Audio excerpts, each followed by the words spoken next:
Ed Sheeran has long been known for turning the raw material of his life, both the highs and the lows, into songs that resonate with millions. His songwriting process is deeply personal, often drawing directly from real experiences rather than abstract concepts. One of the most striking examples of this approach is his track Old Phone, a song that emerged from a period of intense legal stress and unexpected nostalgia. The backstory behind it reveals not only Sheeran's resilience but also his ability to find creative gold in difficult situations. Years ago, Sheeran found himself entangled in a high-profile copyright lawsuit over his hit Thinking Out Loud. The case accused him of copying elements from Marvin Gaye's classic Let's Get It On, a claim that dragged on for 8 years before ultimately being resolved in his favor. The legal battle was exhausting, forcing Sheeran to defend his creative integrity in a courtroom rather than on stage. He has always maintained that the similarities were coincidental, chord progressions and melodic ideas that are common in popular music, and the lengthy trial only reinforced his determination to prove his innocence.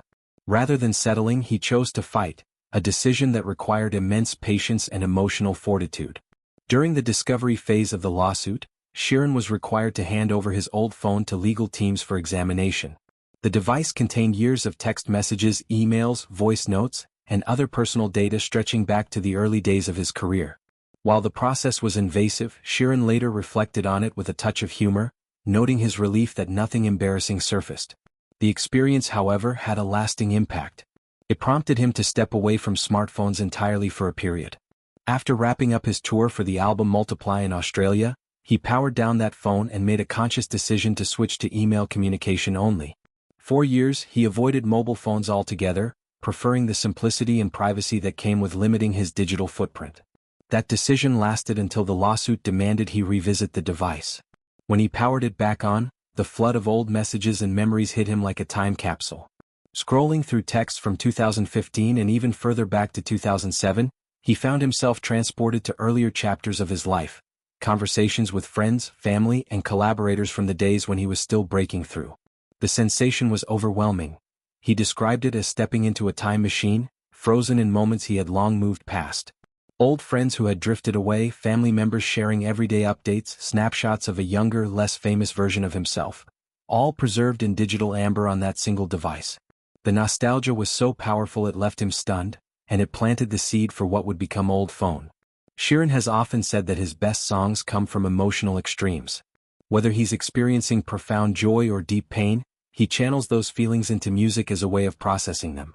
Negative events, in particular, tend to produce some of his most compelling work because they force him to confront and articulate what he's feeling. The lawsuit, with all its stress and uncertainty, fit that pattern perfectly. Instead of letting the ordeal define him negatively, he transformed it into art. Old Phone became part of his 2025 album Play, a project that showcased his continued evolution as a songwriter. The track captures that peculiar mix of melancholy and wonder that comes from revisiting the past unexpectedly. The song's creation also highlights Sheeran's broader philosophy about creativity. He believes that every significant moment, good or bad, holds the potential for a song. By writing about his experiences, he makes sense of them, turning chaos into something structured and meaningful.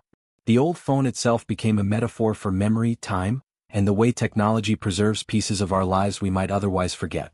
In performance, Sheeran shared this story with a massive crowd in Sydney, connecting with 70,000 people by revealing the vulnerability behind the music they were hearing.